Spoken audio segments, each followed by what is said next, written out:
There is a particular kind of pain that leaves no visible bruise, yet shapes a person for life. The pain of being the excluded child. Children who grow up feeling left out, ignored, or overlooked are not simply dealing with moments of loneliness. They are carrying emotional experiences that carve themselves into their identity, their beliefs, and their understanding of the world. Exclusion in childhood is not just a social setback. It is a psychological wound that rewires the developing mind. Excluded children often learn early that belonging is conditional. They watch others form connections easily while they stand at the edge, waiting for an invitation that never comes. In the classroom, on the playground, or even at home, they absorb every subtle message that says, "You are not part of this." These repeated experiences shape how they see themselves, quietly teaching them that they are less important, less lovable, or somehow fundamentally different. Psychologically, exclusion is a form of emotional isolation, and the brain responds to it as if it were physical pain. The child's self-esteem becomes fragile, not because they are weak, but because their environment constantly reinforces their sense of inadequacy. They learn to withdraw, to avoid trying, or to remain invisible because invisibility feels safer than rejection. But something else happens too. The excluded child becomes an observer. While others speak, laugh, and belong, they learn to listen, analyze, and understand. They develop depth. They grow an inner world rich with imagination, empathy, and introspection. Their silence becomes their study of humanity. The journey of the excluded child does not end in childhood. The wounds follow them into adulthood, appearing in relationships, work environments, friendships, and even in their self-talk. Yet, with awareness, the same pain can become a source of wisdom. Many excluded children grow into profoundly insightful adults, individuals who understand suffering, who notice what others overlook, and who treat people with compassion because they know what it feels like to be forgotten. The psychology of the excluded child is not just about understanding pain. It is about understanding transformation. For many, exclusion forced them inward, where they discovered sensitivity, creativity, and resilience. Their healing begins the moment they realize that exclusion was never a reflection of their worth. It was a reflection of the environment they were placed in. To every excluded child, past or present, you were not left out because something was wrong with you. You learned to survive in silence, but you were meant to exist loudly. And the day you stop believing the lies exclusion taught you is the day you finally step into the life you deserve. Early exclusion shapes a child's identity in ways that often go unnoticed. Yet these effects are profound, long-lasting, and deeply woven into the emotional foundation of the individual.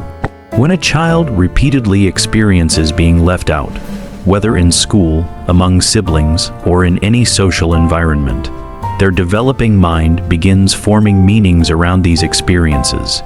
Children do not yet have the tools to rationalize, analyze, or externalize blame. Instead, they internalize. They assume that if they are excluded, something must be wrong with them. This is the psychological root of how exclusion shapes identity. The child turns social pain into self-judgment. For children, acceptance is not simply a desire. It is a biological and emotional need.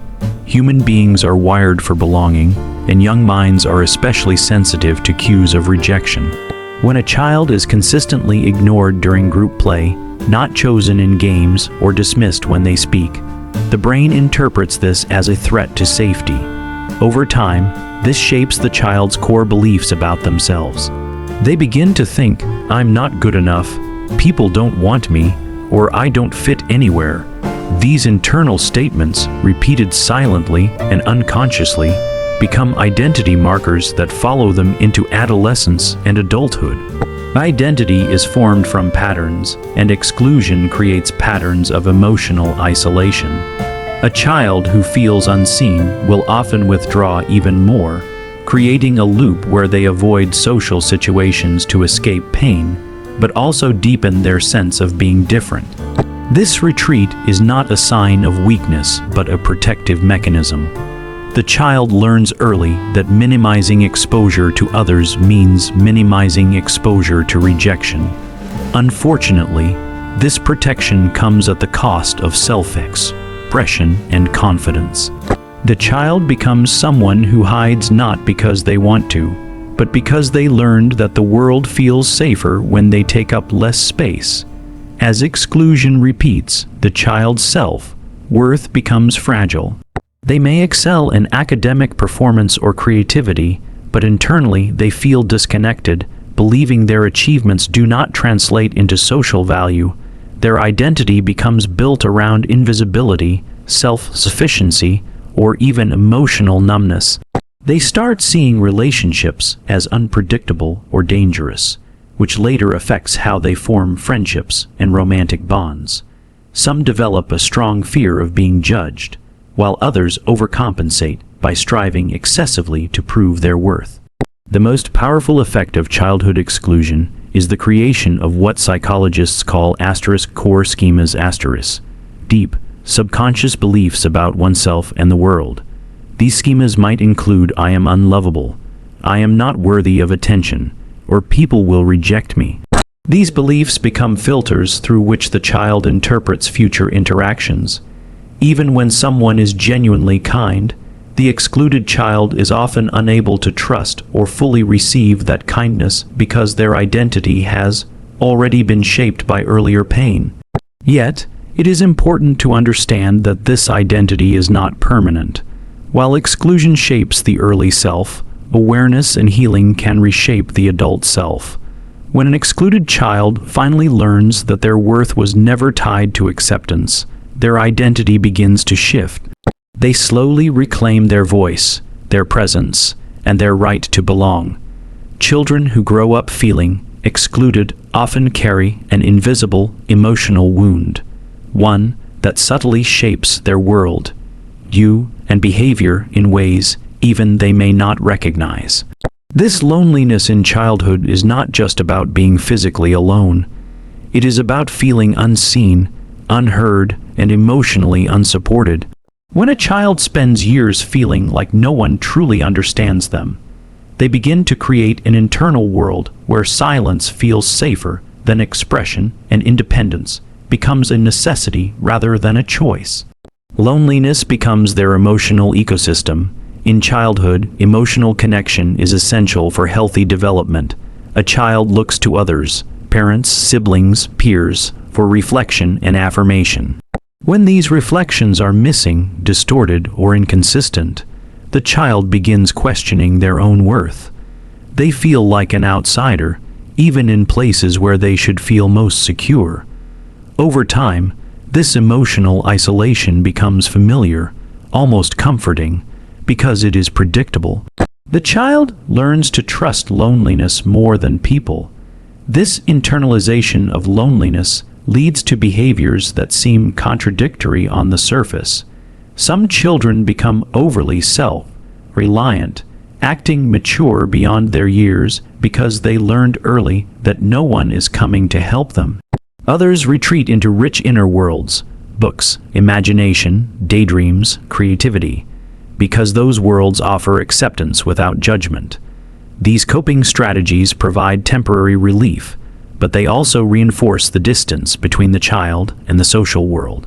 The emotional effects of childhood loneliness are subtle but far-reaching. The child may grow up with difficulty forming close relationships, not because they don't want them, but because emotional closeness feels unnatural or even threatening. When you've spent years navigating life alone, letting someone in feels like giving up control. As adults, they may appear introverted, cautious, or emotionally guarded, but beneath that exterior lies a child who learned that reaching out often leads to disappointment. Another consequence is a distorted perception of belonging.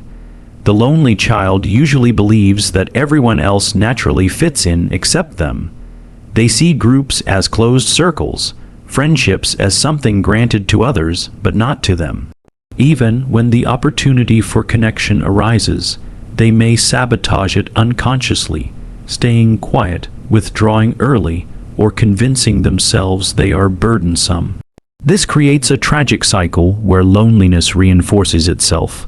The child feels disconnected, withdraws for safety, and then interprets the resulting isolation as confirmation that they truly do not belong.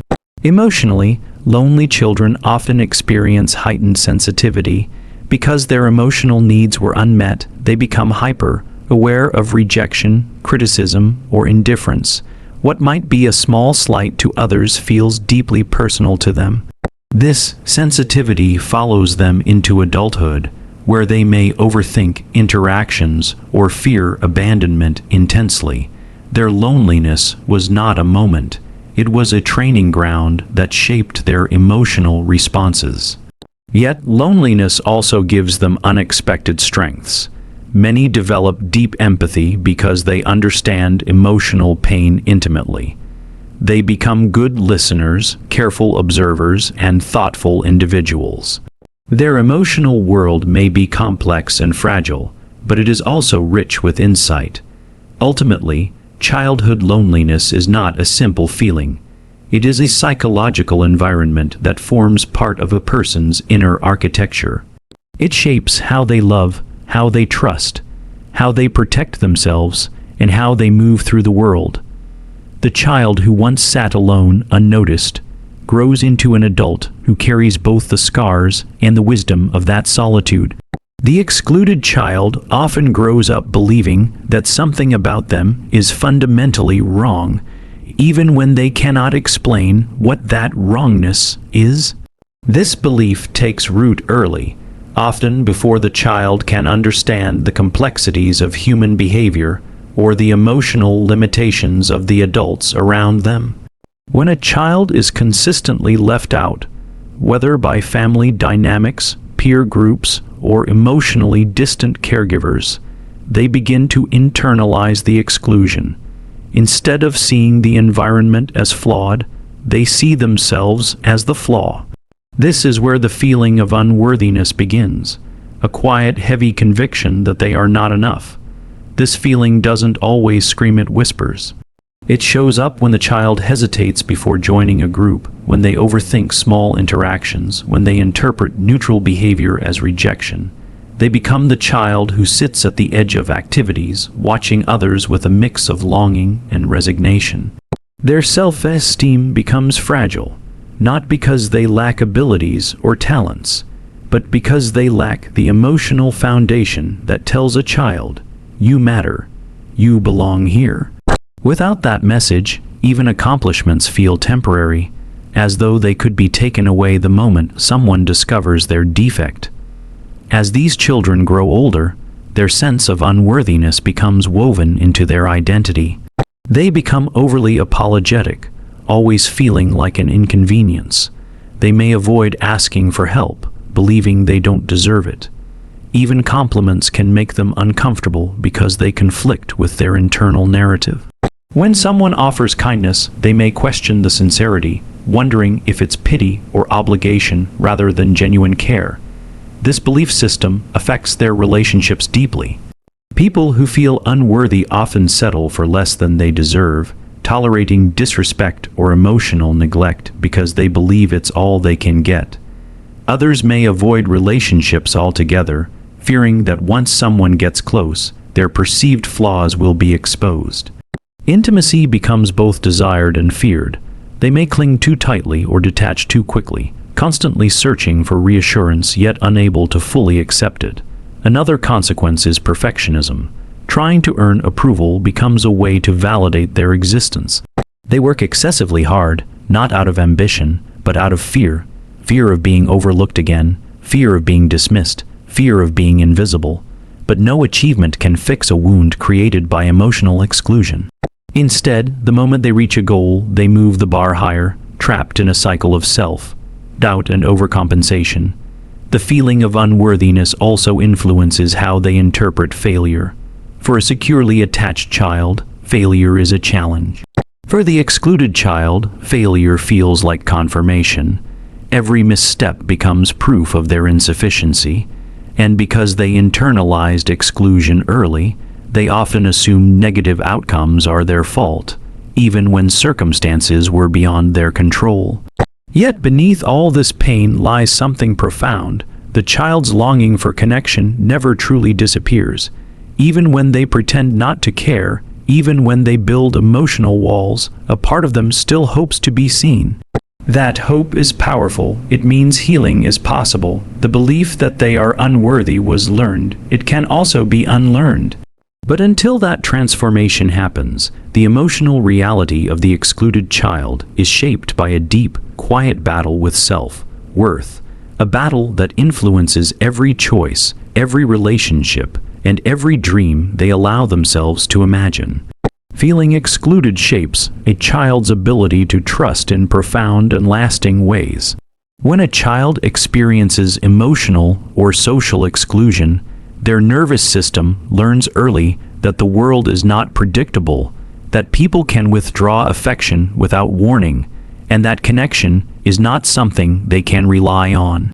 Trust, something that normally grows from consistent love and dependable relationships, never fully forms.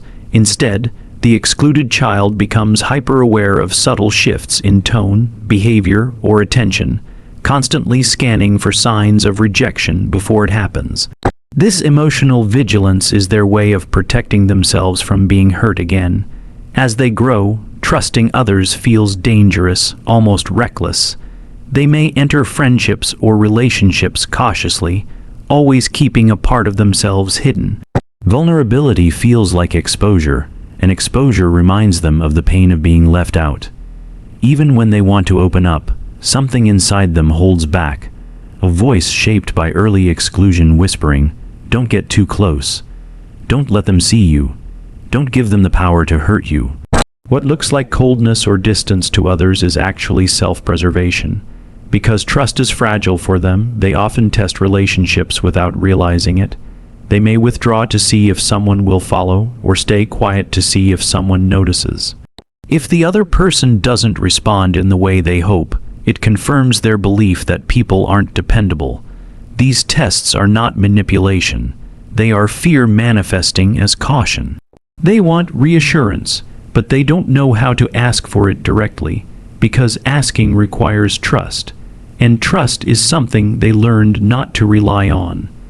This mistrust also affects how they perceive kindness. Instead of accepting it at face value, they question the motives behind it. Compliments may feel suspicious. Generosity may feel like a trap. Support may feel temporary. They assume love is conditional, dependent on their performance, their behavior, or their emotional usefulness. This belief system makes it difficult for them to relax in relationships. They are always bracing for the moment the connection will fade, just like it did before. Ironically, people with trust issues caused by exclusion are often deeply loyal. Once someone proves their reliability, once they push past the child's defenses, they gain access to a heart that is incredibly sincere and fiercely protective. But reaching that inner world takes time, patience, and consistency, qualities many people fail to offer. As a result, the excluded child grows into an adult who has experienced many short-lived or misunderstood relationships, further reinforcing their distrust. Another impact is self-trust. When a child is excluded, they don't just lose faith in others, they lose faith in their own perceptions. They may question whether they misread situations, whether they deserve the exclusion, or whether their emotional reactions are valid. This doubt becomes a habit. As adults, they may struggle to make decisions or rely heavily on external validation because internally they feel uncertain, unsteady, and unsure of their instincts. Yet, despite their fear of trusting, they carry a deep longing to be understood, to be accepted without conditions, and to feel safe with another human being. That longing is evidence that trust has not been destroyed, only wounded. With the right environment and consistent emotional support, these individuals can slowly rebuild their capacity for trust. But until that healing takes place, their relationship with trust remains conflicted. They want closeness, but they fear it. They crave connection, but they guard themselves from it. They hope for reliability, but they prepare for disappointment. Emotional withdrawal is one of the most defining traits of an excluded child, and it develops not because they don't feel deeply, but because they feel *2* deeply. When a child is repeatedly left out, ignored, or made to feel unimportant, their emotional world becomes a place of vulnerability rather than comfort. They learn early that expressing feelings, whether it's joy, sadness, or excitement, may not be met with warmth or acknowledgement. Over time, the safest strategy becomes silence. Instead of reaching outward, they retreat inward. Emotional withdrawal becomes their shield. This withdrawal isn't dramatic, it's subtle. They don't throw tantrums, demand attention, or plead to be included. Instead, they quietly detach. They sit alone even when surrounded by people. They watch others interact but rarely insert themselves. They become observers rather than participants. On the surface, they may appear calm, reserved, or simply independent, but inside, they are building walls to protect themselves from the pain of rejection. These walls offer safety, but they also create distance that others may misinterpret as indifference. Because emotional withdrawal becomes their default state, expressing feelings in adulthood feels unnatural or even dangerous. When someone asks, "Are you okay?" they instinctively answer, "I'm fine." When they're hurt, they minimize it. When they are excited, they downplay it. They don't want to open the door to their inner world because they fear that once others see their true emotions, they may judge them, dismiss them, or leave them. Emotional suppression becomes a habit, a survival mechanism that remains long after the original environment of exclusion is gone. One of the most painful consequences is that the emotionally withdrawn person often feels invisible, even in relationships. They yearn to be understood but struggle to share themselves. They want to be noticed but don't know how to express their needs. So they settle into silence, and silence becomes misunderstood as apathy. Partners, friends, and family may think they don't care, when in reality they care more deeply than they can handle. Their quietness is not a lack of emotion. It is an overflow of unexpressed emotion. This withdrawal can also lead to internalized loneliness. Even when surrounded by people, they feel disconnected because they do not let themselves engage emotionally. They may feel like outsiders in every environment, never fully belonging anywhere. And yet, they rarely express this loneliness because vulnerability feels like exposure, and exposure feels like a threat. They convince themselves that they're better off alone, even though part of them craves connection. Another aspect of emotional withdrawal is that it often becomes self-blame. When excluded as children, they may internalize the belief that something is wrong with them. Instead of recognizing the environment as unhealthy, they assume they are the problem. This belief reinforces their withdrawal. If I stay quiet and stay out of the way, no one will reject me again. But this silence prevents them from forming the relationships they genuinely desire. Despite all of this, emotionally withdrawn individuals are capable of profound emotional depth and loyalty. When they finally trust someone enough to open up, they offer sincerity, empathy, and devotion that is rare. Their inner world, once guarded, is rich and meaningful, but unlocking that world requires patience, from themselves and from others. Healing comes slowly, through environments where they are not forced to speak but gently encouraged, not demanded to open up but consistently accepted, not rushed but understood. Only then does the emotionally withdrawn person begin to step out from behind the protective walls they built long ago and allow themselves to feel, express, and connect again. Emotionally excluded children often develop rich, private inner worlds because their outer world feels unsafe, dismissive, or indifferent. When a child's attempts to connect are repeatedly ignored, mocked, or minimized, their nervous system adapts by turning inward for comfort, validation, and even companionship. This isn't simply imagination. It's a psychological defense mechanism that protects them from the pain of rejection. The mind builds internal stories, fantasies, and idealized relationships to offer the child something they cannot access in real life: belonging. In these inner worlds, they feel seen, understood, and valued. They create invisible friends, imaginary scenarios, or future versions of themselves where they are loved and respected. These fantasies allow them to experience emotions they can't safely express outwardly. Instead of risking more rejection, they retreat into mental spaces where they control the narrative. Over time, these inner worlds can become more emotionally satisfying than real interactions, which deepens their withdrawal from others. As adults, this coping mechanism doesn't disappear, it transforms. They may daydream excessively, get lost in thoughts, or retreat into books, games, work, or creativity as a way to escape emotional discomfort. They may fantasize about relationships instead of forming real ones, or idealize people from afar because real connection feels risky. Their imagination becomes a sanctuary, but also a barrier, preventing them from forming the deep, reciprocal relationships they crave. This internal world can also shape how they interpret reality.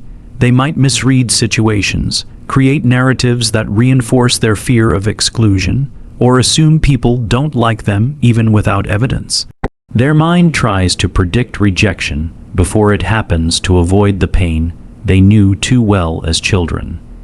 This hypervigilance keeps them trapped in solitude even when others genuinely want to connect. Yet, this inner world is not entirely negative. Many excluded children grow into highly creative adult writers, artists, innovators, because they spent years building complex emotional landscapes inside themselves. Their imagination becomes a tool for expression and meaning, but the challenge lies in learning to step out of the internal world and into the real one without fear. Healing begins when they feel emotionally safe enough to trust others with small pieces of their inner world. When someone listens without judgment, responds with empathy, and offers consistent presence, the excluded child inside them slowly begins to emerge. Over time, they realize that connection doesn't always lead to pain, and that real belonging, even though imperfect, is more fulfilling than any fantasy. Excluded children often grow into adults who try very hard to make sure no one ever feels about them the way others once made them feel: irrelevant, invisible, or unimportant. To avoid being excluded again, they learn to become overly agreeable, overly helpful, and overly accommodating. It's not kindness, it's survival. Their nervous system associates belonging with compliance, so they adapt by shaping themselves into whatever others want, hoping that if they never cause conflict, they will never be pushed out again. This often shows up as people pleasing. They say yes when they want to say no. They apologize for things that aren't their fault. They tolerate mistreatment because the fear of being abandoned feels worse than the discomfort of being disrespected. They may also suppress their own preferences, needs, and boundaries, afraid that expressing them will make people pull away. Their internal script becomes, "If I'm agreeable enough, no one will leave me." Because they grew up believing their presence wasn't valued, they now work overtime to prove their worth in relationships. They might offer emotional support, favors, or loyalty far beyond what the situation deserves. They become the person who is always available, always understanding, always accommodating, yet rarely understood or accommodated in return. This leads to one of their deepest emotional wounds, feeling needed but never truly chosen. Internally, this pattern creates exhaustion. They feel drained, resentful, or invisible, but don't know how to express it without fearing backlash or rejection. They may even feel guilty for having needs at all, because as children, their needs were ignored or treated as burdens. So they continue prioritizing others while quietly neglecting themselves, repeating the same emotional abandonment they experienced in childhood, only now they are the ones abandoning themselves. This dynamic also affects their romantic relationships. They may attract partners who take advantage of their giving nature, or they may hide parts of themselves for fear of being judged. Intimacy feels dangerous because it requires vulnerability, and vulnerability reminds them of the rejection that shaped them. So they love carefully, cautiously, or from a distance, even while desperately wanting deeper connection. Healing requires learning that belonging does not require self-erasure. They must practice setting boundaries, expressing needs, and tolerating the discomfort that comes with being authentic instead of agreeable.